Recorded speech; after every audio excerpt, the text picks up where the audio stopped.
Halo, nama saya Vina Novitasari dengan NIM 1913512116 kelas pagi A, jurusan Teknik Informatika dengan mata kuliah Sistem Operasi. Di sini saya akan menjelaskan tentang Device Manager. Pengertian Device Manager sendiri yaitu Device Manager dalam komputer Windows adalah perluasan dari mikroskop manajemen konsol. Device Manager menampilkan seluruh hardware yang bisa diinisialisasi atau dikenali oleh Windows. Tampilannya sudah terorganisir atau dikelompokkan sedemikian rupa sehingga akan memudahkan pengelolaan setiap hardware yang ada. Kegunaan Device Manager Windows yaitu Device Manager yang akan sangat membantu dalam mengelola atau memanage semua hardware yang terpasang dan terdeteksi dalam suatu sistem Windows.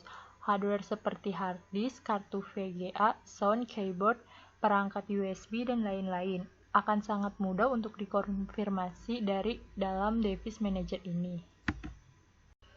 Langsung kita praktekkan saja ke dalam komputer saya dengan menekan tombol Windows plus X.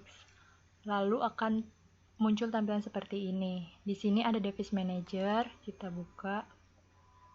Nah, ini tampilan Device Manager yang ada dalam laptop saya, kurang lebihnya seperti ini. Lalu ada beberapa fungsi kegunaan Device Manager antara lain yaitu 1.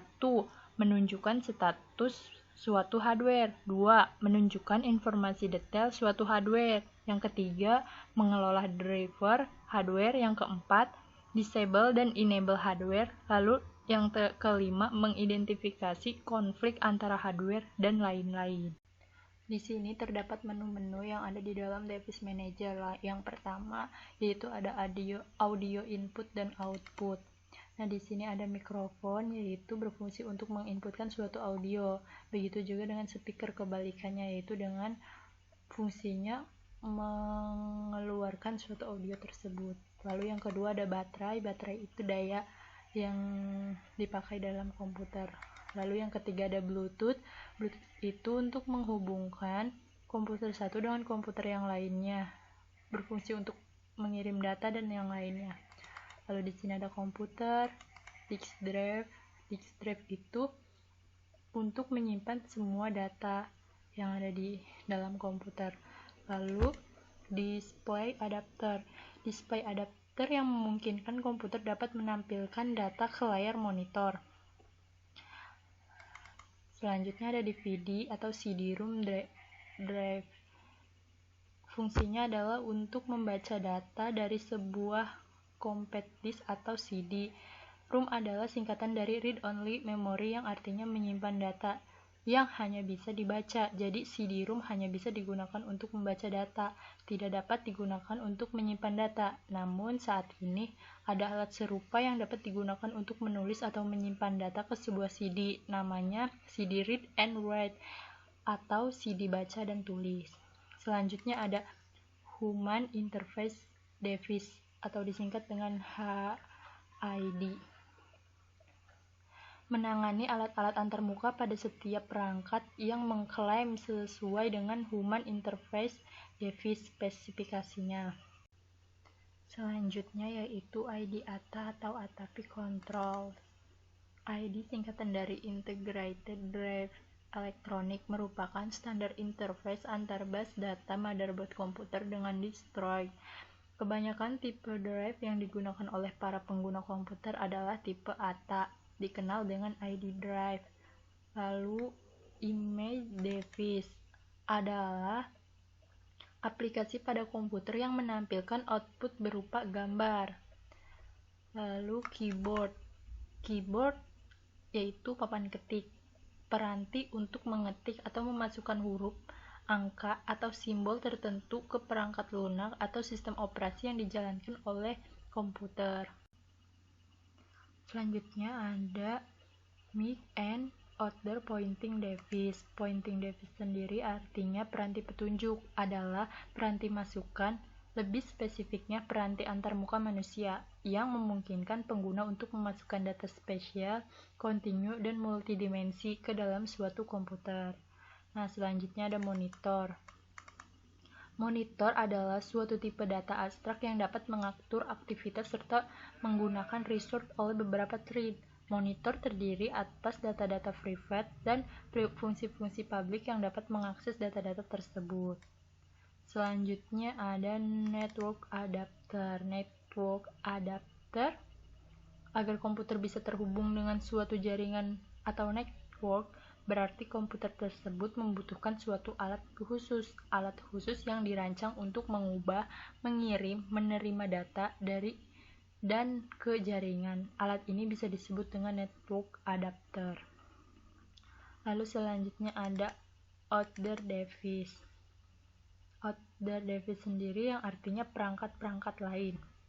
Nah, selanjutnya ada print quest. Print quest itu alat untuk mengoutputkan data yang dalam komputer ke printer itu sendiri. Lalu ada profesor. Profesor adalah sirkuit elektronik di dalam komputer yang menjalankan instruksi yang membentuk program komputer. CPU melakukan operasi aritmatika, logika, pengendalian, dan input atau output dasar yang menentukan oleh instruksi dalam program. Nah, selanjutnya ada software device, sound, video, and game control, strong controller, system device, universal serial bus control. Nah, selanjutnya ada disk management. Pengertian disk management tersendiri yaitu tools internal dari Windows yang melakukan pengaturan konfirmasi hard disk, SSD, flash disk, atau media penyimpanan lainnya. Fungsi-fungsi yang disediakan cukup banyak seperti membuat partisi, menggabungkan partisi, mengubah huruf drive, format disk, mengurangi ukuran partisi, menambahkan besar partisi, dan masih banyak yang lainnya. Langsung saja kita praktekkan kembali dengan menekan tombol yang sama yaitu Windows plus X. Di sini terdapat disk management.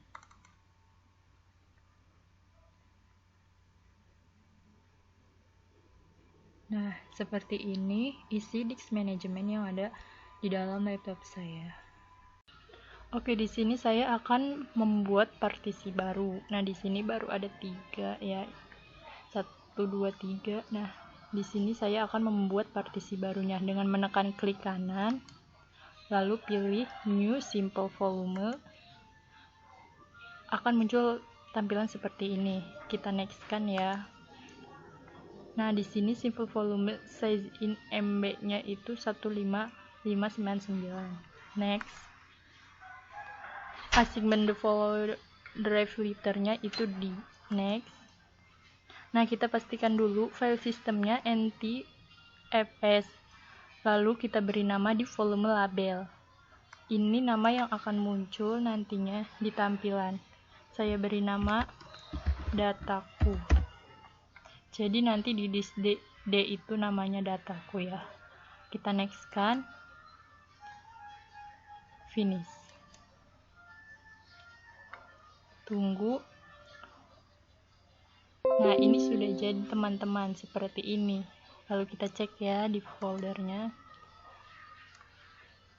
Nah, ini sudah jadi. Tanpa menginstal ulang kita dapat membuat partisi baru.